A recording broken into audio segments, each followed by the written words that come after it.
दोस्तों बात करने वाले इंडोको रेमेडीज स्टॉक के बारे में। देखा जाए तो स्टॉक जो है हेल्थ केयर सेक्टर से बिलोंग करता है। स्टॉक के बारे में दो बारीक चीज बताऊंगा, अगर वो आप जान लेते हो तो समझ लो आपने स्टॉक के बारे में 60 से लेके 80% तक जो डीप फंडामेंटल एनालिसिस है वो मात्र चंद मिनट की वीडियो में कर डाली।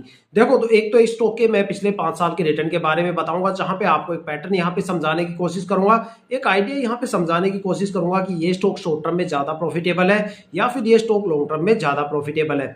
दूसरा स्टॉक के होल्डिंग पैटर्न के बारे में बताऊंगा कि भाई यहाँ पे होल्डिंग पैटर्न कैसा होना चाहिए। देखो किसी भी स्टॉक में इन्वेस्टमेंट करने से पहले वहां पे जो प्रमोटर की होल्डिंग है वो 50% या उससे ज्यादा होनी चाहिए। अगर किसी भी स्टॉक में प्रमोटर की होल्डिंग 50% या उससे कम है तो भाई समझ लो प्रमोटर वहां पे अपनी होल्डिंग को जल्दी से रिलीज करने की सोच रहे हैं। वहां पे आने वाले टाइम में स्ट्रेस लेवल ज्यादा होने वाला है और स्टॉक के रिटर्न कम होने वाले हैं।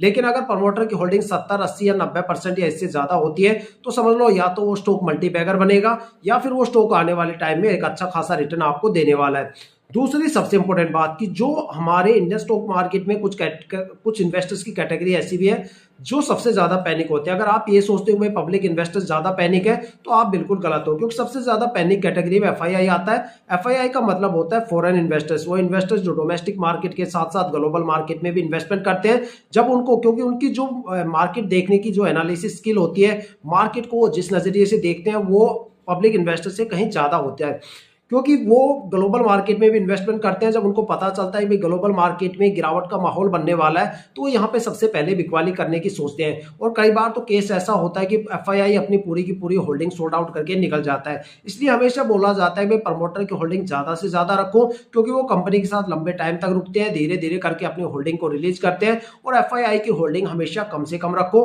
क्योंकि अगर एफआईआई की होल्डिंग ज्यादा आपको देखने को मिलेगी तो स्टॉक में आपको गिरावट भी ज्यादा देखने को मिलेगी और फ्लक्चुएशन भी आपको ज्यादा देखने को मिलेगा। सबसे ज्यादा जो टाइम ड्यूरेशन होता है जहां पे एफआईआई सबसे ज्यादा फ्लक्चुएशन हमें देखने को मिलता है वो 11:30 से लेकर 1:30 बजे का टाइम होता है, जहां पे ग्लोबल मार्केट के या तो काफी ज्यादा मार्केट के प्री सेशन चलते रहते हैं या पोस्ट सेशन या फिर मार्केट एक्टिव रहती है। और उसी स्टॉक में सबसे ज्यादा फ्लक्चुएशन देखने को मिलता है जहां एफआईआई की होल्डिंग सबसे ज्यादा होती है। इस स्टॉक के पिछले 5 साल के रिटर्न मेरे सामने स्क्रीन पे है, आप किसी भी फाइनेंशियल वेबसाइट पे जाके चेक कर सकते हो।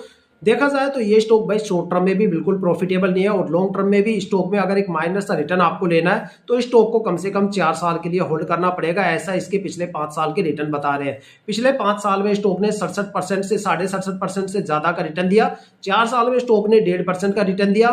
3 साल में स्टॉक में 23.5% के करीब गिरावट हुई। 2 साल में स्टॉक में 18.25% के करीब गिरावट हुई। 1 साल में स्टॉक ने 12.25% के करीब गिरावट, 9 महीने में 7% के करीब गिरावट और लगातार यहाँ पे शॉर्ट टर्म में गिरावट है। देखा जाए तो यहाँ पे जो प्रमोटर की होल्डिंग है वो 56% से 58